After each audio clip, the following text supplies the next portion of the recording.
Dewan juri, kenapa pada akhirnya OJI tidaklah bisa menerbangkan seluruh kasus yang mereka miliki adalah karena pertama, OJI sangatlah gagal untuk bisa menjelaskan pada akhirnya sebenarnya perundungan itu bentuknya apa saja di dalam status quo, bukan. Mereka terlalu ideal dengan menganggap bahwa perundungan hanyalah berupa bullying lewat kata-kata dan sebagainya macamnya. Tapi kami sebagai hadir bahwa notice perundungan bentuknya sangat banyak sekali, bisa dalam bentuk misalnya Anda memberikan hate speech ataupun juga sampai ke fisik dengan Anda menyerang orang yang Anda rundung, bukan, atau Anda sampai berkelahi dengan orang tersebut, bukan. Sehingga pada akhirnya ketika kita hanya mengandalkan narasi yang dibawakan oleh OO juga tidak pernah akan bisa terkarakterisasi, tidak pernah akan bisa teratasi dengan baik pada akhirnya. Respon terhadap kasus dari tim OJI, pertama ketika mereka mengatakan bahwa secara prinsip tidak salah karena lembaga pendidikan sudah disepakati antara orang tua dan juga sekolah bahwa mereka akan membentuk karakter bersama di sekolah. Respon kami, pertama kami katakan tidak. Kenapa? Karena walaupun sudah ada persetujuan antara orang tua dan sekolah, bukan berarti menjadi bentuk bahwa Anda adalah lembaga yang sah untuk bisa menghukum, bukan.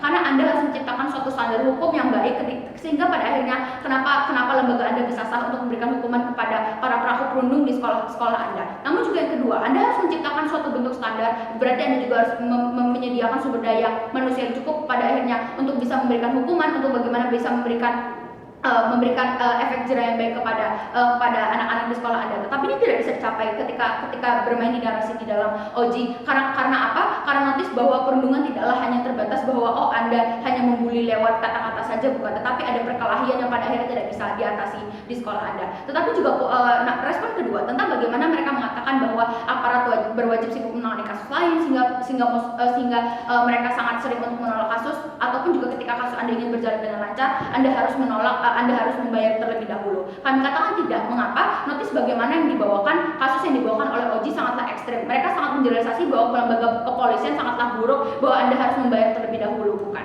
Kami rasa hal ini tidaklah benar. Kenapa? Notice bagaimana pada akhirnya kalau mereka membawakan narasi ini, ya berarti hal itu juga berlaku sama ketika Anda datang ke kepolisian dengan Anda menjadi korban perampokan dan sebagainya macamnya, bukan. Sehingga pada akhirnya semua kejahatan tidak akan terakomodasi di sisi polisi, bukan. Namun juga pada akhirnya yang paling akhir adalah kalaupun memang lembaga kepolisian sudah tidak bermanfaat itu eksistensinya di dalam suatu negara, tentu saja sudah ada narasi tandingan daripada orang-orang lain untuk misalnya membubarkan kepolisian atau membentuk lembaga lainnya, bukan. Tapi respon kami yang ketiga tentang bagaimana akhirnya ini akan berbahaya, pada akhirnya kasus perundungan akan difavoriti oleh polisi dan orang-orang akan banyak sekali protes yang datang. Tepat sekali, ini adalah yang kami mau. Kenapa? Karena kami ingin mendapatkan exposure dari polisi tersebut, bukan, tentang bagaimana ketika mereka mengatasi kasus perundungan bahwa ini akan memberikan narasi bahwa perundungan bukanlah hal yang sepele, bahwa perundungan bukanlah kasus yang tidak jauh lebih penting daripada perampokan dan sebagainya macamnya, bukan. Sehingga kami rasa hal ini tetaplah kita tidak perlu memberikan wewenang kepada sekolah untuk menghukum siswanya dari segala bentuk perundungan di luar sekolah.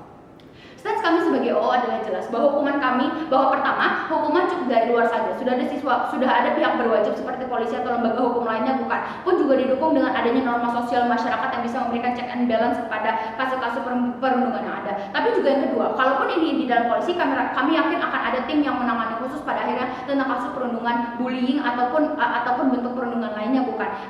Sehingga pada akhirnya ini akan men-tackle argumentasi OJI tentang bagaimana mungkin akan adanya salah perlakuan dan sebagainya macamnya, bukan. Tetapi kami rasa tidak, karena hukuman akan tetap disesuaikan. Akan ada rehabilitasi, akan ada konseling, ataupun juga akan ada misalnya pengurungan, ataupun juga akan ada detensi lain ketika misalnya Anda berada di dalam lapas sel anak misalnya. Sehingga stance kami adalah jelas bahwa sekolah tidak akan memberikan hukuman. Masuk ke dalam argumentasi pertama, kenapa secara prinsip ini salah? Notice bagaimana lembaga pendidikan adalah benar lembaga yang harus memang membentuk karakter. Kami sepakat dengan OJI. Tetapi kami rasakan harus ini akan buruk ketika pada akhirnya diterapkan. Kenapa? Notice di dalam mosi bahwa ini adalah di luar sekolah, berarti tidak lagi berada di dalam lingkungan sekolah, bukan. Artinya kami rasa sekolah pun juga tidak mengetahui akan hal ini terjadi di luar sekolah, bukan. Kami rasa ini sudah berada di luar dari area sekolah, dan juga orang yang merundung ini tidak membawa alma mater atau tidak membawa nama sekolahnya untuk merundung orang lain, bukan. Sehingga kami rasa hal ini akan buruk ketika misalnya sekolah yang pada akhirnya akan menghukum anak-anak ini. Tetapi juga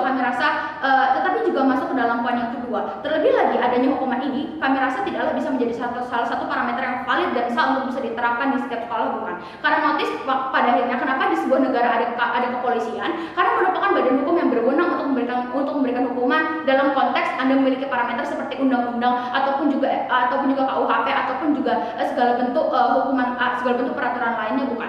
Namun ini akan buruk dikomparasikan ke OJI. Kenapa akan buruk? Ketika diserahkan ke sekolah, maka Anda tidak ada parameter yang valid bagi setiap sekolah untuk memberikan hukuman kepada anak-anaknya, bukan. Kenapa ini problematik? Pertama, berbahaya karena Anda tidak memiliki undang-undang atau tidak memiliki regulasi yang sah dari setiap sekolah. Kedua, berbahaya ketika misalnya detensi yang diberikan itu tidak setimpal antara satu sekolah dengan sekolah lain, bukan. Misalnya ketika kita berbicara dalam konteks sekolah swasta berbasis agama, mungkin saja detensi yang diberikan hanya Anda disuruh menghafal ayat-ayat dari kitab Al-Quran Anda dan sebagainya macamnya, dan Anda akan diminta untuk memaafkan dan sebagainya macamnya, bukan. Tapi ini akan buruk tetapi ini akan lebih berat kepada sekolah yang tidak berbasis agama, bukan. Karena Anda akan memberikan hukuman yang lebih berat. Kenapa ini sangat mudah untuk terjadi? Mari lihat bagaimana sumber daya manusia untuk memenuhi pembelajaran saja masih kurang. Misalnya saja akses sumber daya manusia seperti guru untuk mengajar itu masih sulit, bukan, di setiap sekolah. Apalagi ketika kita ingin mengharapkan mendapatkan sumber SDM yang tepat untuk pada akhirnya menangani kasus-kasus perundungan yang terjadi di sekolah, bukan. Komparasi di sisi kami, ketika kita pada akhirnya akan menyerahkan saja ke pihak yang berwajib dan kita tidak memberikan wewenang kepada sekolah, ini akan lebih baik, bukan, karena mereka memiliki parameter yang jelas, bukan, dan ini telah menjawab argumentasi mereka. Namun juga poin yang kedua, bagaimana kenapa pada akhirnya akan lebih baik kepada pihak berwajib saja. Lihat bagaimana di dalam status quo pihak berwajib itu tidak sejahat itu seperti yang digambarkan oleh tim OJI. Mereka tetap akan mengayomi masyarakat. OJI terlalu overgeneralisasi dan ekstrim banget dengan mengatakan kasus yang seperti telah saya rebuttal di awal tadi, bukan. Namun kami rasa ini akan lebih baik. Kenapa? Kacamata perspektif yang akan digunakan polisi dan sekolah pada akhirnya akan berbeda. Mungkin sekolah akan melihat, oh ini merundung karena ini merupakan bentuk kenakalan remaja yang masih bisa kita maafkan dan sebagainya macamnya. Tetapi kalau kita lihat dalam kacamata polisi misalnya, orang-orang akan ada kebanyakan orang yang melihat bahwa oh, ini ada memang kejahatan, hal ini sudahlah buruk sehingga kami rasa hal ini harus ditangani, bukan. Namun juga pada akhirnya ketika ini misalnya gagal di dalam kasus kami rasa ini adalah bentuk yang paling terakhir yang memang sudah tidak bisa kita lakukan lagi. Ini tidak apa-apa. Kenapa? Karena pada akhirnya masalah ini akan tetap tercater di sisi kami. Setidaknya akan ada narasi bahwa oh kami adalah sebagai lembaga kepolisian yang tetap akan menangani kasus perundungan, bukan. Dan ini akan lebih baik untuk memberikan narasi check and balance kepada lembaga kami untuk pada akhirnya lembaga kami bisa berkembang. Vote kami sebagai